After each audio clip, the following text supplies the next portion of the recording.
Assalamualaikum warahmatullahi wabarakatuh. Perkenalkan, nama saya Siti Khotimah, NPM 1804041153, jurusan Ekonomi Syariah kelas C semester 6. Pada kesempatan kali ini, saya akan menjelaskan materi dalam mata kuliah Pasar Uang dan Modal Syariah yang berjudul Prinsip Investasi. Saya sebagai pemateri pertama dari kelompok 5 akan menjelaskan konsep investasi, meliputi pengertian investasi dan tujuan investasi. Yang pertama yaitu pengertian investasi. Kata investasi merupakan adopsi dari bahasa Inggris, yaitu investment. Kata invest sebagai kata dasar dari investment memiliki arti menanam. Dalam Webster New Collected Dictionary, kata invest didefinisikan sebagai to make use of for future benefits or at fintech and to commit money in order to earn a financial return. Menurut Salim dan Budi Sutrisno, investasi adalah penanaman modal yang dilakukan oleh investor, baik investor luar negeri, asing maupun dalam negeri domestik, dalam berbagai bidang usaha yang terbuka untuk investasi, dengan tujuan untuk memperoleh keuntungan. Sedangkan menurut A. Abdurrahman mengemukakan investasi atau investment mempunyai dua makna, yaitu yang pertama, investasi berarti pembelian saham, obligasi, dan benda-benda tidak bergerak. Setelah diadakan analisa atau analisis, akan menjamin modal yang diletakkan dan memberikan hasil yang memuaskan. Faktor-faktor tersebut yang membedakan investasi dengan spekulasi. Kemudian yang kedua yaitu dalam teori ekonomi, investasi berarti pembelian alat produksi, termasuk di dalamnya benda-benda untuk dijual, dengan modal berupa uang. Investasi pada umumnya merupakan suatu istilah dengan beberapa pengertian yang berhubungan dengan keuangan dan ekonomi. To use money, make more money out of something that expected to increase in value. Istilah tersebut berkaitan dengan akumulasi suatu bentuk aktiva dengan suatu harapan mendapatkan keuntungan di masa depan. Terkadang, investasi juga disebut sebagai penanaman modal. Kemudian yang kedua yaitu tujuan investasi. Ada beberapa alasan mengapa seseorang melakukan investasi. Menurut Kamaruddin Ahmad, mengemukakan 3 alasan sehingga banyak orang yang melakukan investasi, yaitu 1. Untuk mendapatkan kehidupan yang lebih layak di masa mendatang.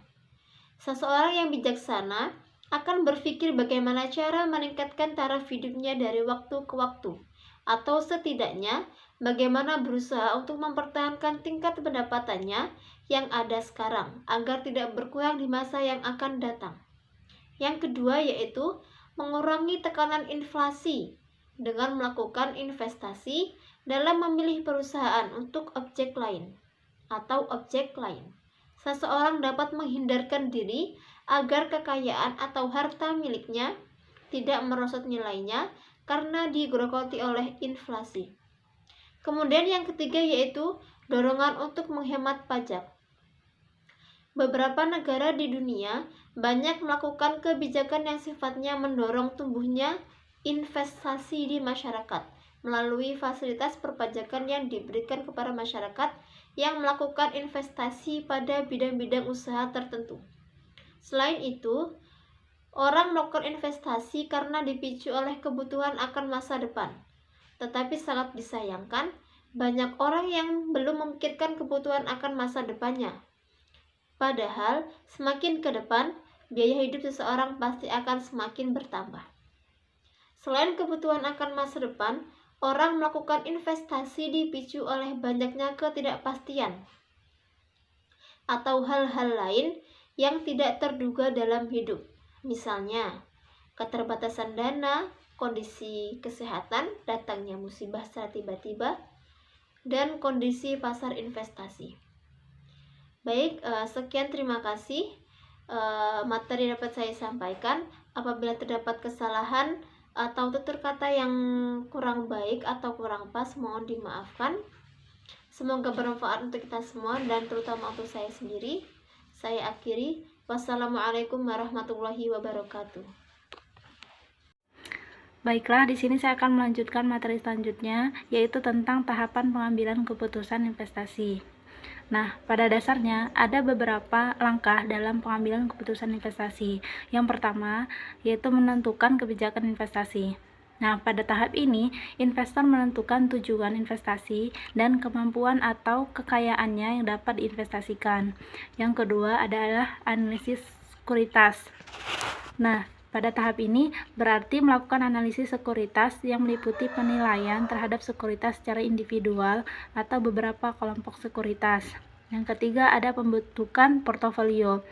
Pada tahap ini yaitu membentuk portofolio yang melibatkan identifikasi aset khusus mana yang akan diinvestasikan dan juga menentukan seberapa besar investasi pada tiap aset tersebut. Yang keempat, melakukan revisi portofolio. Pada tahap ini yaitu berkenaan dengan pengulangan secara periodik dari 3 langkah sebelumnya. Sejalan dengan waktu, investor mungkin merubah tujuan investasinya, yaitu menentukan portofolio baru yang lebih optimal. Kemudian yang kelima ada evaluasi kinerja portofolio.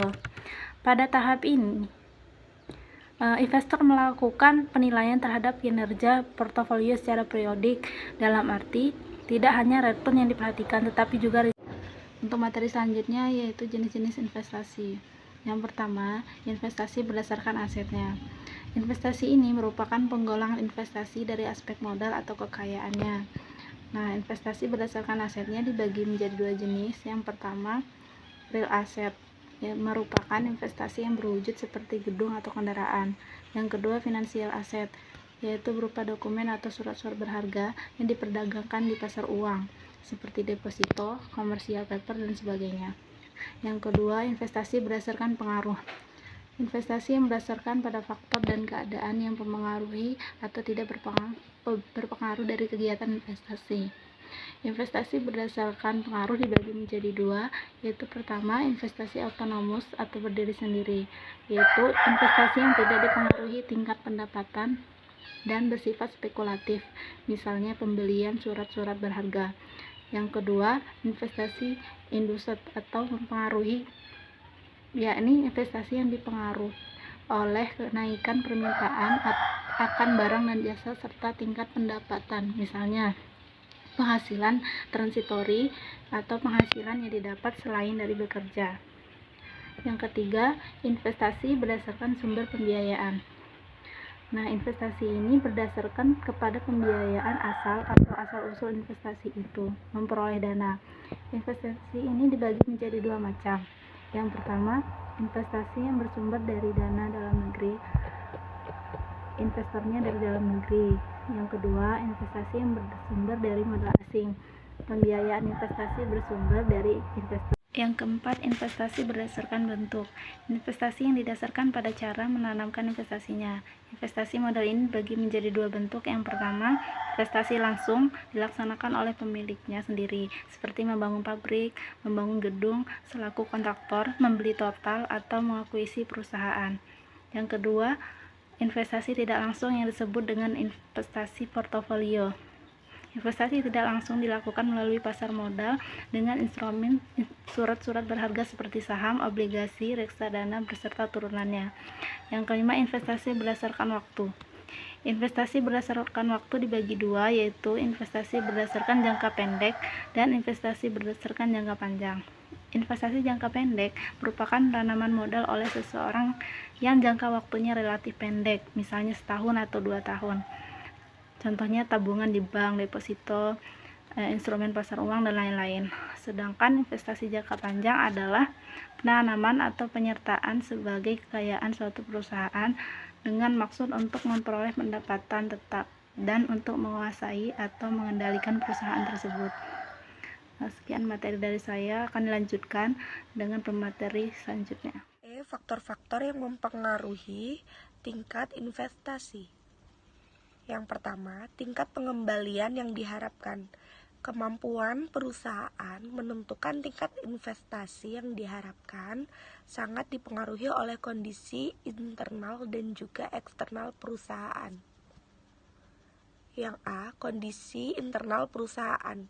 Kondisi internal adalah faktor-faktor yang berada di bawah kontrol perusahaan, misalnya tingkat efisiensi kualitas SDM dan teknologi yang digunakan. Ketiga aspek tersebut berhubungan positif dengan tingkat pengembalian yang diharapkan. B. Kondisi eksternal perusahaan. Kondisi eksternal yang perlu dipertimbangkan dalam pengembalian keputusan akan investasi, terutama dalam perkiraan tentang tingkat produksi dan pertumbuhan ekonomi domestik maupun internasional. Kedua, biaya investasi. Biaya perolehan suatu investasi mencakup biaya perolehan lain di samping harga beli, seperti komisi broker, jasa bank, dan pemungutan oleh bursa efek. Namun tidak jarang, walaupun tingkat bunga pinjaman rendah, permintaan akan investasi tetap rendah. Hal ini disebabkan biaya total investasi masih tinggi. Faktor yang mempengaruhi terutama adalah masalah kelembagaan. Misalnya, prosedur izin investasi yang berbelit-belit dan lama, lebih dari 3 tahun, menyebabkan biaya ekonomi dengan perhitungan nilai waktu uang dari investasi makin mahal. Demikian halnya dengan keberadaan dan efisiensi lembaga keuangan, tingkat kepastian hukum, stabilitas politik, dan keadaan keamanan. Yang ketiga, marginal efficiency of capital atau MIC, tingkat bunga, dan marginal efficiency of investment. A. Marginal efficiency of capital atau MIC. Yang dimaksud efficiency of capital atau MIC ini adalah tingkat pengembalian yang diharapkan dari setiap tambahan barang modal. Yang B, marginal efficiency of capital dan marginal efficiency of investment. Sama halnya dengan kurva permintaan akan investasi, kurva MIC secara nasional dapat diturunkan dengan menjumlahkan secara horizontal kurva-kurva MIC dari perusahaan-perusahaan yang ada dalam perekonomian. Tetapi ada beberapa ekonomi yang tidak sependapat dengan cara penurunan kurva MIC. Padahal jika permintaan barang akan modal secara nasional meningkat, logikanya tingkat bunga akan naik. Akibatnya kenaikan permintaan akan investasi tidak sebesar kurva. Yang lebih relevan adalah Di sini saya akan melanjutkan materi selanjutnya, yaitu prinsip-prinsip investasi. Yang pertama, memahami diri sendiri dan tujuan investasinya. Seseorang harus tahu dirinya seperti apa, dan juga harus tahu batas tujuan investasinya. Dengan mengetahui kedua hal tersebut, dia akan siap dengan keputusan investasi selanjutnya. Jika seseorang merasa tidak punya waktu berinvestasi aktif, ia harus siap untuk ambil keputusan investasi pasif saja. Memahami diri sendiri juga termasuk bisa disiplin. Mengetahui jika dirinya salah, bisa mengevaluasi kesalahan, dan juga melakukan perbaikan diri, termasuk dengan belajar terus-menerus. Seorang investor biasanya akan selalu belajar seumur hidupnya. Lalu yang kedua, dalam jangka panjang, pasar saham adalah timbangan, dan dalam jangka pendek adalah mesin voting. Ini merupakan konsep yang sangat penting dan sederhana. Maksudnya adalah, pada suatu saat akan terjadi ketidakseimbangan antara supply dan demand, yang bisa mengakibatkan berubahnya kecenderungan. Namun, pada saat akan terjadi keseimbangan baru, bila paham konsep ini, maka investor tidak akan ragu jika sebuah saham turun atau naik. Itu hanya disebut popularitas atau ketidakpopularitasan sementara yang diakibatkan beberapa faktor baik internal maupun eksternal perusahaan itu sendiri. Jika seseorang telah memahami konsep tersebut secara sungguh-sungguh, ia tidak akan khawatir saham turun beberapa pun jika ia telah tahu nilai intrinsik perusahaan atau setelah melalui analisa mendalam. Dan hal inilah yang mengakibatkan investor seharusnya paham menggunakan analisa fundamental. Dalam investasi jangka pendek, bisa disebut juga sebagai mesin voting. Maksudnya adalah, keputusan sesaat akan bisa segera mendapatkan hasilnya pada saat itu juga, dan tidak ada siapapun yang bisa menebak apa hasilnya. Sehingga model mesin voting ini tidak dianjurkan dalam berinvestasi. Lalu yang ketiga itu ada saham adalah cara memiliki perusahaan. Ini sering dilupakan banyak orang ketika membeli setiap lembar sahamnya. Ia menganggap itu adalah kupon yang diharapkan akan naik selama sekian lama. Padahal yang ia beli sesungguhnya adalah secuil dari perusahaan. Pemilik perusahaan akan utang jika perusahaan memperoleh laba dan tumbuh setiap tahunnya. Ia bisa untung melalui dividen dan kenaikan harga saham. Saham bisa naik jika perusahaannya tumbuh. Dengan menjadi pemilik, kita akan berusaha menjaga perusahaan kita tidak rugi. Bagaimana cara kita agar menjaga perusahaan itu biar tidak rugi? Kita hanya pilih saham perusahaan yang bagus, menguntungkan, dan dikelola oleh manajemen berintegritas dan kredibel. Jika memahami dua konsep itu secara sungguh-sungguh, saya yakin setiap investor akan bisa membuat keputusan investasi dengan baik. Ia tidak akan khawatir sahamnya turun atau saham perusahaan bagus kesempatan. Ia tidak akan khawatir kinerja sementara jika ia tahu bisnisnya mempunyai nilai yang jauh lebih besar dari itu. Ia justru ingin tumbuh berusaha bersama perusahaan itu. Lalu, yang keempat adalah seseorang harus memilih menjadi investor pasif atau aktif untuk mencapai tujuan investasinya. Yang disebut investor aktif dengan paradigma value investing punya potensi keuntungan jauh lebih banyak dibandingkan dengan investor pasif. Tetapi memaksa aktif juga tidak tepat. Jika menjadi investor pasif pun sudah cukup mencapai tujuan investasi, lebih baik mengambil langkah menjadi investor pasif. Jika ingin keuntungannya lebih besar tapi tidak mau aktif, harus cari cara lain seperti menitipkan dana untuk dikelola oleh orang yang lain yang mempunyai rekam jejak investasi lebih bagus. Atau jika punya sumber daya dan kemampuan, bisa belajar, siapa tahu bisa menjadi value investor aktif dan lebih sukses lagi ke depannya. Lalu yang kelima, jadilah investor aktif dengan berpegangan pada value investing. Jika ingin menjadi investor aktif dan menganut paradigma value investing, saatnya terjun total untuk menjalani apa yang harus dicapai. Kita hanya butuh kepercayaan dan keyakinan terhadap apa yang telah dikuasai. Evaluasi dan perbaiki diri. Pada intinya, value investment adalah memiliki perusahaan yang dijual bawah nilai intrinsiknya, membeli perusahaan yang sedang diskon. Siapa yang tak senang dengan diskon? Harga saham bukan nilai saham itu. Setelah beli dan perusahaan itu dijual di atas harga wajarnya, boleh saja dijual setelah kita memiliki untung, atau jika memakai paradigma pertumbuhan, mengikuti pertumbuhan perusahaan yang selanjutnya. Itu semua bisa dipelajari untuk menjadi bekal menjadi value investor, seperti memahami laporan keuangan, memahami nilai intrinsik perusahaan, memahami potensi pertumbuhan, memahami kualitas manajemen, terus memantau perusahaan, juga menyesuaikan keputusan investasi seiring perubahan yang terjadi di perusahaan dan bisnis di masa mendatang. Sekian materi yang dapat saya sampaikan. Saya kembalikan ke moderator. Assalamualaikum warahmatullahi wabarakatuh. Ada kabar gembira nih buat teman-teman semua. IAIN Metro sedang membuka penerimaan mahasiswa baru.